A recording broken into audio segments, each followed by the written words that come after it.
Welcome to the Foresight Health Roundup podcast, Foresight Health's podcast series for healthcare revolutionaries. Outcomes matter, customers count, and value rules. Hello again, everyone. This is Dave Burda, news editor at Foresight Health. It is Thursday, June 29th. One more day, and most of us will get a long 4-day holiday weekend. How are you going to celebrate our nation's independence? Responsibly, I hope.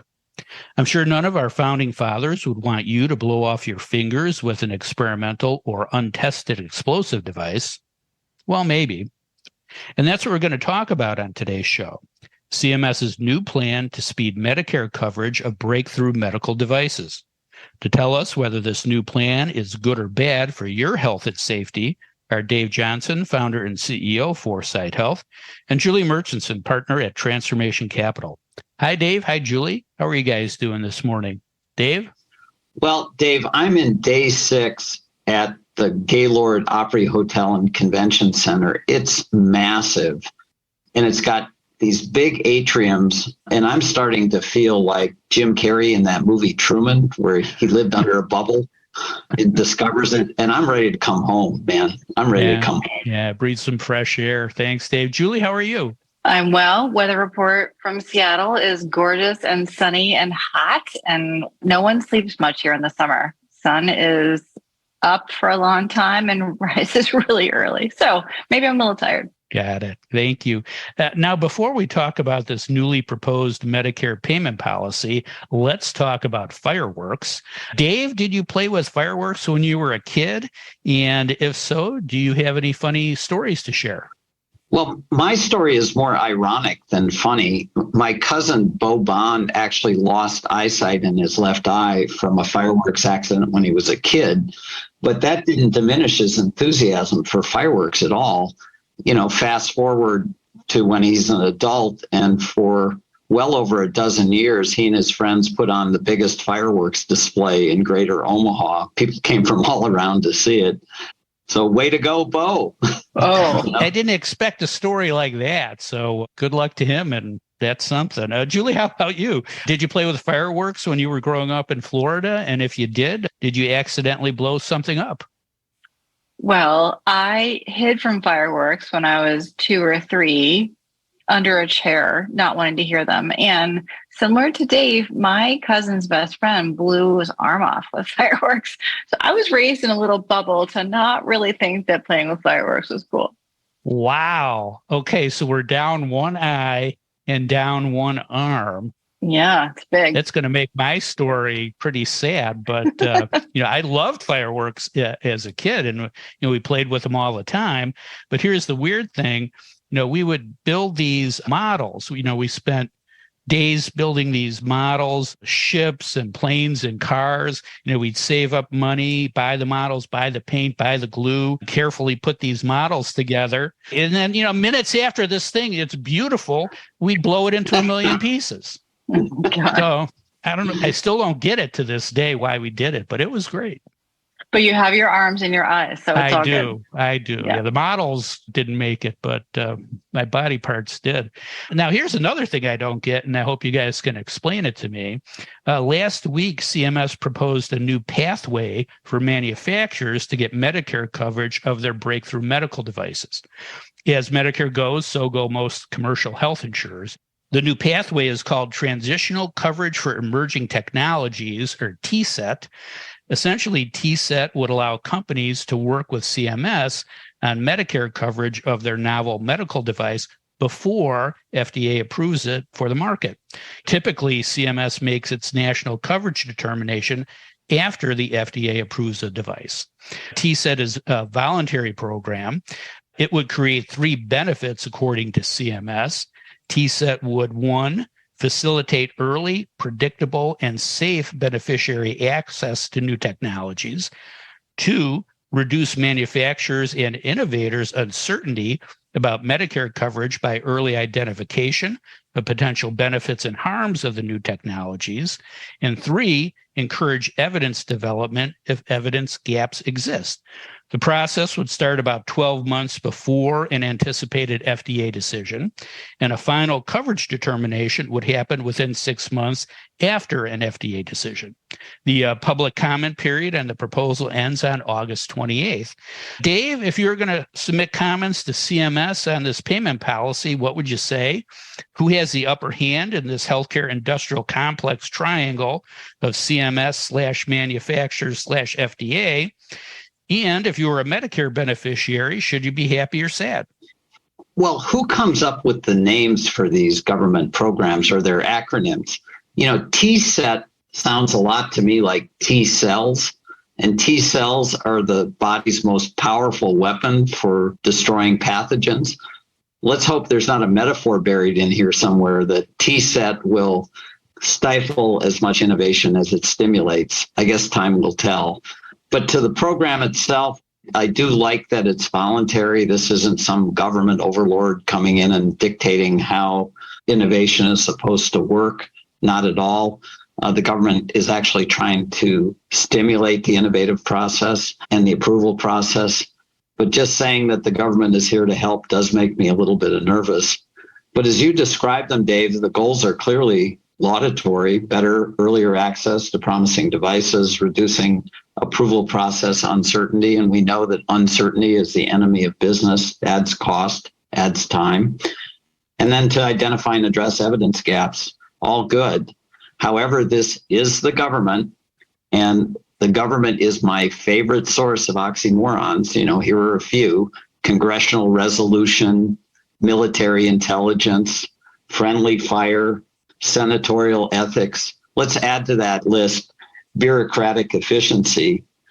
What I fear is, all the good intentions and so on aside, this will become yet another big, complicated process element in getting to the marketplace. And the real question is, can the FDA balance its responsibility to protect the American public with its goal of stimulating innovation? Historically, over the last couple of decades, it's been the big incumbents on both the drug and device side that have had the regulatory muscle to take advantage of these expedited approval processes. Let's hope that's not the case here. Let's hope that the little guys actually get a shot at bringing their ideas into the marketplace more quickly. But I am afraid that this could become the device equivalent of what happened with Aduhelm, that crappy Alzheimer's drug that we've talked about a lot in this program. Huge price tag for a drug that didn't do a lot, and we, the American public, suffer from it. In terms of what advice I would give, so I guess to your question about who wins, I always worry that the healthcare industrial complex wins, and this may be another example of how that's going to happen.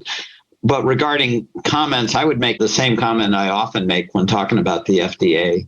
They have no cost-benefit element in their analysis process. Their mandate is to determine the safety and then secondarily the efficacy of devices and drugs. That just seems ludicrous to me, that the FDA and then CMS essentially grant monopoly pricing power to these companies for a new drug or a new device. And if they're going to do that, they should also then control the profitability. They rely, I believe, unrealistically on the marketplace to come up with similar products and drugs to create competitive pricing. That just doesn't happen.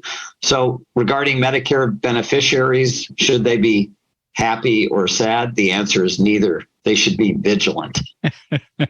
Right in the middle. That's great, Dave. Thank you. Julie, any questions for Dave? Yeah, Dave. So if you were the FDA or CMS, would you point TCET broadly toward any innovation category, or would you narrow it on the country's top cost categories, for instance? The answer would be yes. I would narrowly point them toward innovative diagnostic and therapeutic devices targeted on earlier interventions against the 4 chronic disease horsemen of death: heart disease, cancer, diabetes, and dementia. And the idea there would be to get earlier detection and reduce cost. We know that earlier detection leads to more effective treatment, leads to higher cure levels, leads to longer, healthier lifespans. So my hope would we could do both. That's interesting because in the CMS material, they went out of their way to say that this does include new diagnostic tests. Thanks, Dave. Now, Julie, if you submitted comments to CMS on this proposal, what would you say? How would this proposal help entrepreneurs, innovators, and investors? And what are the big pros and cons for patients? Well, this may be a bit of an oversimplification, but this is not unlike what we did with COVID, right? We accelerated the clearance process for vaccines, and we're frankly still and going to be collecting information on how COVID vaccines are performed in several circumstances with all sorts of people. So whether that or Add Your Home or what have you, there's muscle happening here. So for devices, it's a huge boon to this industry. I mean, the state of investment in medical devices has been bleak. And I think a lot of innovation has been focused on how do you develop multiple color variations of the same stent. So, investors are pretty discouraged from allocating dollars towards important but difficult clinical areas, which is not where we want investment to be. And the pace and cycle of innovation has been super slow because of both the FDA's processes and the reimbursement system. And these two behemoths are now going to be more in sync, I think, thanks to TCET. The real world evidence that has been a pillar of innovation, probably for a couple of decades at this point, has been super opaque and difficult to follow for innovators. So this is potentially really useful to build that. And today, for everything, frankly, not just devices, it takes forever to get the FDA clearance process. And then it takes a long time to be commercialized in some sort of clinical standard, which is really about the business model of how long do investors and innovators have their money tied up in something that may or may not work. So again, TCET is a huge boon. I found a survey that the Stanford Center for Biodesign and the Duke Margolis Center for Health Policy did of innovators and investors, and a couple of interesting factoids. Of course, none of them believe that the current pathways are sufficient. And this is interesting to me. I was thinking about how we talk about the pace of innovation and the pace of technology change. And when you really look at what the FDA is built on in terms of people and processes and clinical trials that look at a period of time for trial participants instead of longitudinal data and environmental circumstances, is the FDA really in the position to be continuing along the path that it's been? No. So this is a good change. This is not surprising, but reimbursement is the top external factor that drives investors away from the medical device industry, followed by the FDA pathway. So the fact that these two, reimbursement and clearance, are connected is really positive. And back to my point, respondents said it takes an average of 4.7 to 8 years after FDA authorization to really be able to commercialize a product. So we're talking about over 10 years in some cases to really be able to get a product to market in a material way. Yeah, I did read that Medicare takes an average of 5 years to make its coverage determination. So, Dave, any questions for Julie? Julie, great analysis. And I really do hope the government is here to help. They're certainly aligning the pieces in the right ways in how you described it. So really, really outstanding analysis. So here's my question. Most breakthrough technological innovation originates in early stage companies that get swallowed up by the bigger players who use their regulatory muscle to push products through the FDA's daunting approval gauntlet, which you described so well. So how can we make sure that TCET helps the little guys, the real engines of innovation, in getting great products to market? Yeah, it's tough for regulatory bodies like this to start to mess with putting constraints in place around size of company and just the natural ways in which markets move in acquisitions of larger device and life science manufacturers acquiring the smaller guys. This will shift how you think about where maybe that line of acquisition is, because now that reimbursement is being brought so much farther forward, even though it's a temporary reimbursement, it's a good indication, right? And those little guys might actually need the broader capital and frankly, the infrastructure to be able to really do what they need to do on the clinical evidence base. So yes, you want the little guys to be there, but it's hard. Great point. Great point. I just say that one thing that I worry about, your question is very valid and it will shift markets. The one thing I really worry about is whether this whole thing is frankly designed, and this would be a very unpopular opinion, but at a 100,000 foot level, is this about extending life? Like if we're doing this in CMS, it's effectively giving America the ability to write checks to extend the lives of Medicare beneficiaries in ways that, we already do a pretty good job of this on the services side. So I'll be excited about this if Medicare really ends up making reimbursement decisions that are directly related to how we can alleviate the services side of downstream cost of care by upstream device and diagnostics. That'd be amazing. Mm-hmm. If I'm a Medicare recipient, I might have just bought more time in life and I'd be willing to try something that's, tested, but not quite, through clearance. So big pros and cons here ethically, really. That's a really great point, Julie, the difference between lifespan and health span. I hope this isn't just pushing devices that keep people alive on machines longer in a really terrible quality of life. But if we can actually delay the onset of chronic conditions that actually kill us and improve health span, that's good for everybody. Interesting discussion. But to me, it's like, and I'll be the skeptic here, it's like asking someone to taste the soup as you're making it before they'll decide whether they're going to eat it or not. What could go wrong? What could go wrong? Never works in our house anyway. So there you go. And again, I'm sure we'll revisit this topic when the proposal becomes final. Okay, let's briefly talk about other big healthcare news this week. Julie, what else happened that we should know? Well, I'm starting to hear murmurs from a number of people in my circles about, are we out of the economic downturn? The Kava IPO doubled on the day of opening, which got people all excited. So I don't know. There seems to be a little bit of optimism in the air, which I haven't been feeling for quite some time. Yeah, arrows pointing in the right direction. Thank you, Julia. Dave, what else should we know about this week?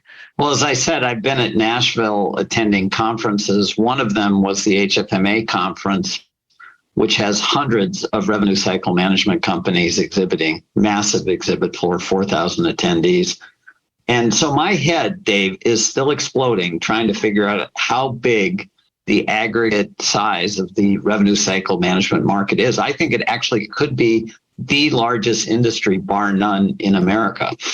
Now, just on top of that, and this is an old report from Jeffrey Pfeffer at Stanford, but someone shared it with me this week, Americans spend 12 million hours a week negotiating with health insurance companies.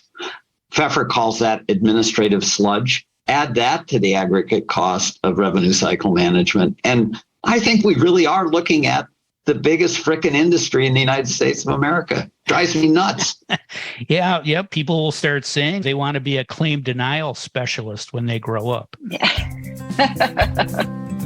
That is a scary thought. That is scary. Thanks, Dave. Thanks, Julie. That is all the time we have for today. If you'd like to learn more about the topics we discussed on today's show, please visit our website at foresightshealth.com. And don't forget to tell a friend about the Foresight Health Roundup podcast. Subscribe now and don't miss another segment of the best 20 minutes in healthcare. Thanks for listening. I'm Dave Burda for Foresight Health.